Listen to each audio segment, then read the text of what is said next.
y a beaucoup de sujets de contestation. Il y a beaucoup de sujets où il y a des disputes, des litiges, entre des contestations au niveau de l'Église. Il y en a plusieurs, dont aujourd'hui on va en regarder un en particulier, le voile, concernant le voile, la femme, le voile dans l'Église. Il y en a plusieurs autres. On pourra les regarder dans les prochaines vidéos. Regardons premièrement l'enseignement de Paul. Allons dans 1 Corinthiens. 1 Corinthiens, le premier épître de Corinthiens, au chapitre 11, les versets 1 à 16, où Paul nous enseigne concernant ce qu'il regarde, ce qui concerne le voile dans l'Église. Paul, premièrement, verset 1er, nous dit « Soyez mes imitateurs comme je suis moi-même de Christ. Or, mes frères, je vous loue de ce que vous vous souvenez de tout ce qui me concerne et de ce que vous gardez mes ordonnances comme je vous les ai données. » Déjà là, Paul regarde aux Corinthiens et leur dit « Je suis content de voir que vous conservez les ordonnances que je vous ai enseignées. » Continuons au verset 3. « Mais je veux que vous sachiez que le chef de tout homme, c'est Christ, et que le chef de la femme, c'est l'homme, et que le chef de Christ, c'est Dieu. Tout homme qui prie ou qui prophétise ayant quelque chose sur la tête déshonore sa tête. Mais toute femme qui prie ou qui prophétise sans avoir la tête couverte déshonore sa tête, car c'est la même chose que si elle était rasée. Si donc la femme n'est pas couverte, qu'on lui coupe les cheveux. Or, s'il est déshonnête à la femme d'avoir les cheveux coupés ou d'être rasée, qu'elle soit couverte. Car pour ce qui est de l'homme, il ne doit point couvrir sa tête, vu qu'il a l'image et la gloire de Dieu, mais la femme est la gloire de l'homme. Parce que l'homme n'a point été tiré de la femme, mais la femme a été tirée de l'homme. Et aussi, l'homme n'a pas été créé pour la femme, mais la femme pour l'homme. C'est pourquoi la femme, à cause des anges, doit avoir sur la tête une marque qu'elle est sous la puissance de son mari. Toutefois, ni l'homme n'est point sans la femme, ni la femme sans l'homme en notre Seigneur, car comme la femme est par l'homme, aussi l'homme est par la femme, mais toute chose procède de Dieu. Jugez-en entre vous-mêmes. Est-il convenable que la femme prie Dieu sans être couverte?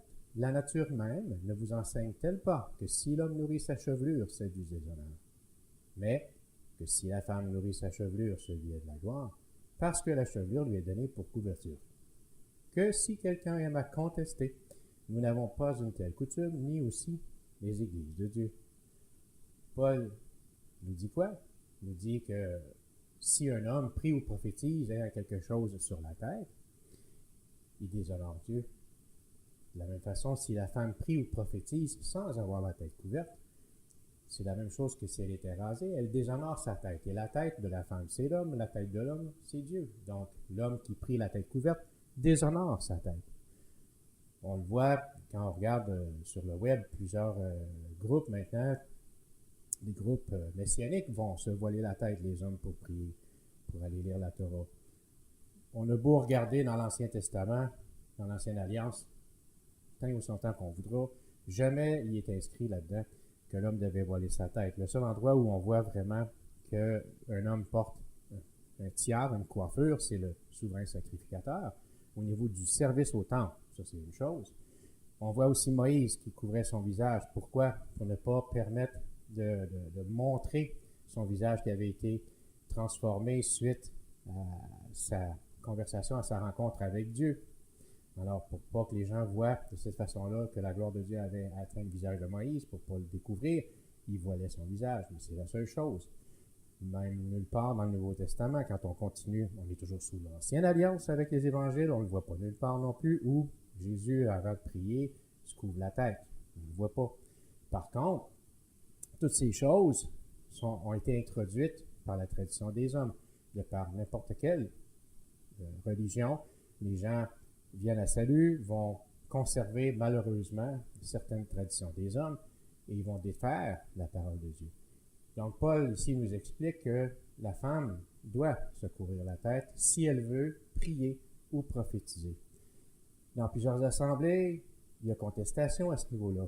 Déjà, Paul, on le voit déjà au verset 16, il nous le dit, « Si quelqu'un aime à contester, nous n'avons pas une telle coutume, ni aussi les églises de Dieu. » Pour avoir visité plusieurs assemblées, parce que, dernièrement, au début de notre vie chrétienne, on a fait partie de l'association des Gédéons, donc à cause du ministère des Gédéons et aussi Mission Hockey International, on a quand même visité et on a été en contact aussi avec des frères, des sœurs de différentes dénominations. Et on se rend bien compte que dans certaines assemblées, on dit que le voile, c'est la chevelure des femmes. La femme n'a pas à se voiler pour prier. Dans d'autres endroits, on va dire, si elle veut se faire, si elle veut le faire, si elle veut se voiler, elle peut le faire, il n'y a pas de problème. Il y a des endroits où on force la femme à se voiler durant toute l'assemblée. Et il y a d'autres traditions ailleurs où il y a des femmes qui vont se voiler toute la journée, à journée longue. Alors oui, tout ça ne vient pas de ce qu'on vient de lire. Pourtant, Paul, sachant fort bien qu'il y avait déjà contestation à ce niveau-là, a décidé, lui, de préciser la pensée de Dieu sur ce qu'était le voile. Il ne dit pas, si la femme ne veut pas être voilée, c'est son choix. De même façon, elle a juste à se couper les cheveux, c'est pas ça. C'est beaucoup plus fort quand on regarde. Si la femme ne veut pas se voiler, qu'on lui coupe les cheveux, qu'elle soit rasée. Qu'on lui coupe les cheveux au verset 6.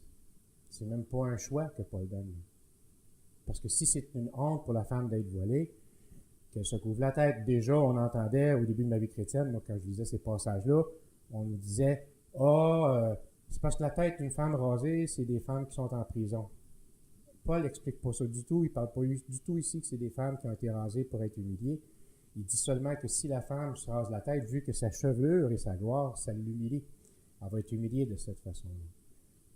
D'où viennent toutes ces traditions? D'où viennent tous ces enseignements? Jésus lui-même nous avait enseigné déjà à l'époque avec son peuple, quand on regarde l'Évangile de Marc. Allons voir l'Évangile de Marc au chapitre 7.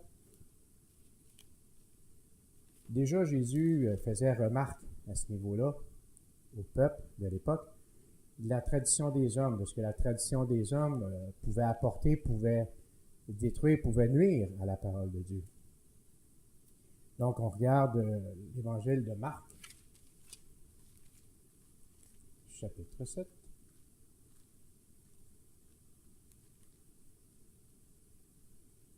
Regardons les 8 premiers versets. Alors les pharisiens et quelques scribes étaient venus à Jérusalem et s'assemblèrent auprès de lui, auprès de Jésus. Ayant vu que quelques-uns de ses disciples prenaient leur repas avec les mains souillées, c'est-à-dire sans s'être lavé les mains, ils les blâmèrent, car les pharisiens et tous les juifs ne mangent point, qu'ils ne lavent souvent leurs mains, retenant les traditions des anciens. Et étant de retour au marché, ils ne mangent point qu'ils ne se soient lavés. Il y a plusieurs autres observances dont ils se sont chargés, comme de laver les coupes, les pots, les vaisseaux d'airain et les lits. Sur ça, les pharisiens et les scribes interrogèrent en disant, « Pourquoi tes disciples ne se conduisent-ils pas selon la tradition des anciens, mais prennent leur repas sans se laver les mains? » Il répondit et leur dit, « Certainement Isaïe a bien prophétisé, vous hypocrites, comme il est écrit, « Ce peuple m'honore des lèvres, mais leur cœur est bien éloigné de moi. Mais il m'honore en vain, enseignant des doctrines qui ne sont que des commandements d'hommes. Car, en laissant les commandements de Dieu, vous retenez la tradition des hommes, savoir, de laver les pots et les coupes, et vous faites beaucoup d'autres choses semblables. » Jésus déjà reprochait aux religieux de l'époque de transmettre la tradition des hommes, de forcer les gens à venir à la tradition des hommes. Avant de venir au Seigneur, avant de connaître le Seigneur, dans quelles conditions étais-tu? Quelle religion pratiquais-tu? Aucune, c'est possible. Ici au Québec, à tout le moins, la majorité des gens sont soit athées ou majorité des gens de religion, de tradition catholique. Je me souviens tout jeune, lorsqu'on allait à la messe, les femmes portaient un chapeau, les femmes se voilaient la tête. On voit maintenant dans certaines assemblées où les femmes se voilent tout le long de l'assemblée, tout le long de la rencontre, tout le long de la réunion, le culte. D'où vient cette tradition-là? C'est possible que cela vienne de la tradition catholique. Il est possible que plein de traditions viennent de la tradition des hommes et se sont infiltrées, se sont insérées par ces religieux, ces hommes, ces personnes qui sont responsables de transmettre la parole de Dieu. Ces gens-là apportent de faux enseignements, de fausses doctrines. Jésus le reprochait déjà aux religieux, aux chefs responsables de transmettre la parole de Dieu, de transmettre la loi, les ordonnances. Ces gens-là disaient plutôt, parce qu'on parle de scribes et de pharisiens, donc c'est les enseignants d'aujourd'hui dans les assemblées évangéliques, c'est la même chose. Ces gens-là, Jésus dit, vous avez la responsabilité de transmettre les oracles, la parole de Dieu, mais vous l'annulez à cause de la tradition. Ils enseignaient la tradition. Paul fait la même reproche aussi, il fait la même reproche à Tite. Il fait le même, si on regarde à Tite,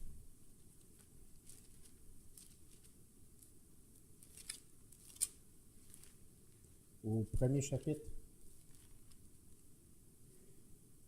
Le premier chapitre, Paul nous parle des anciens, il dit à Tite, la raison que je suis descendu en Crète, c'est pour que tu puisses y placer des anciens.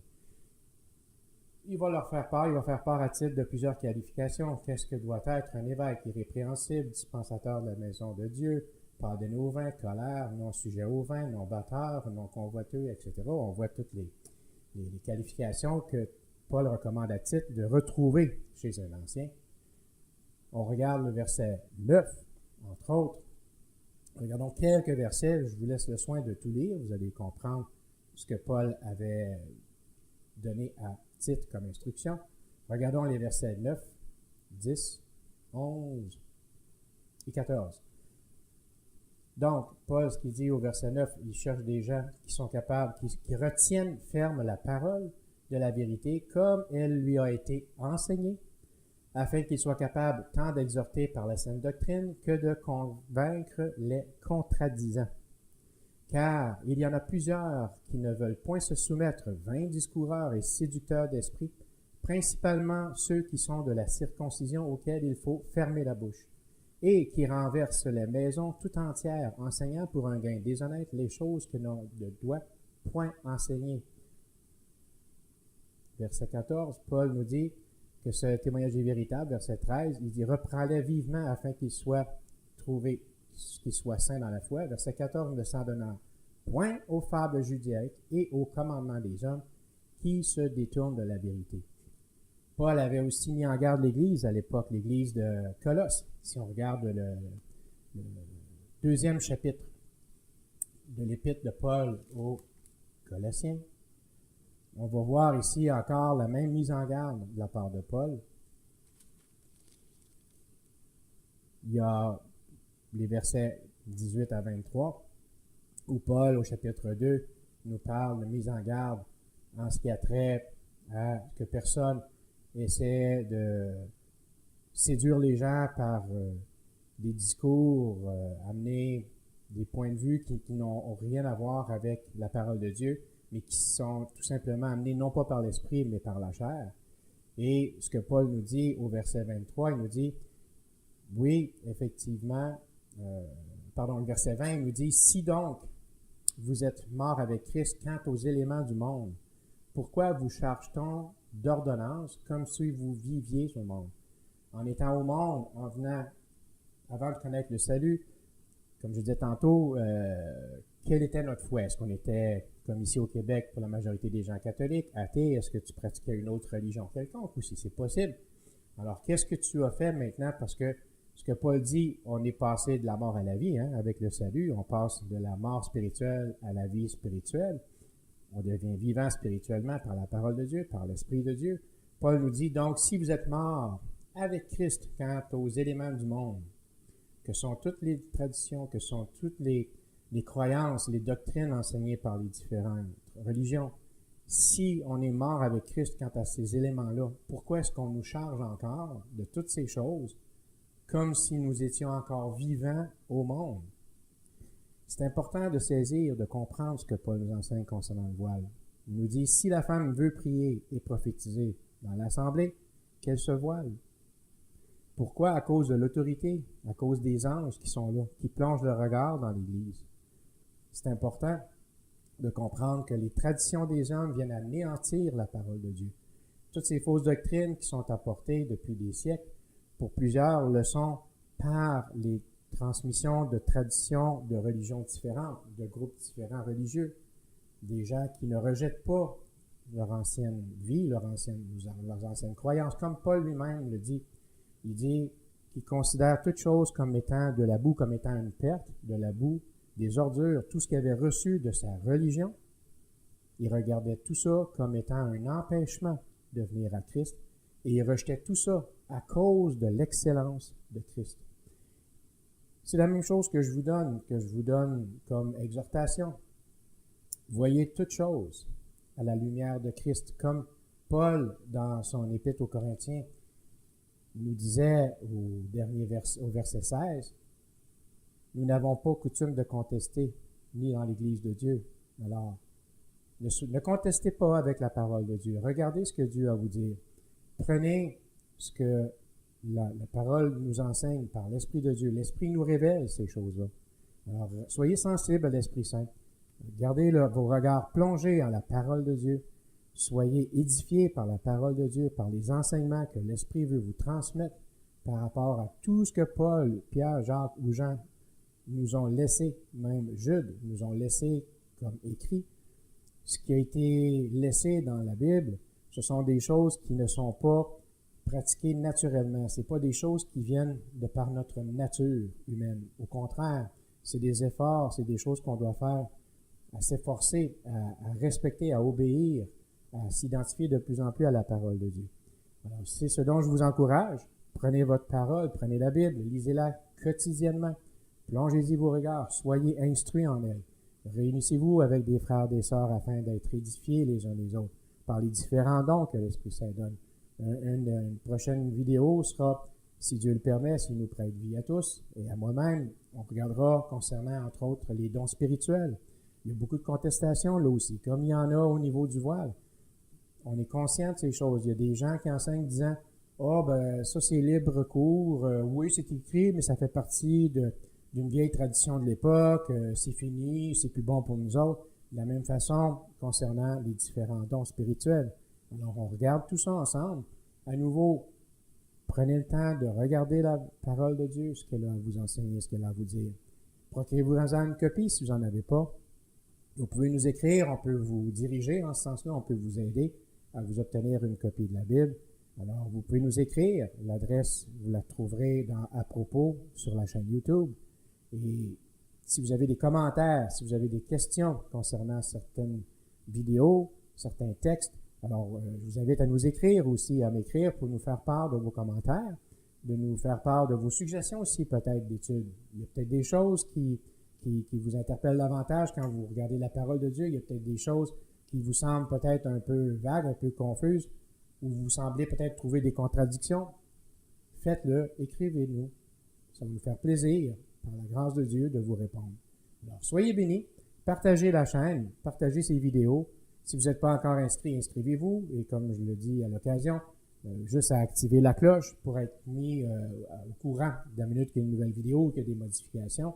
L'information qui circule à ce niveau-là concernant la chaîne YouTube, notre chaîne, vous en serez avisé. Alors, soyez bénis et à la prochaine.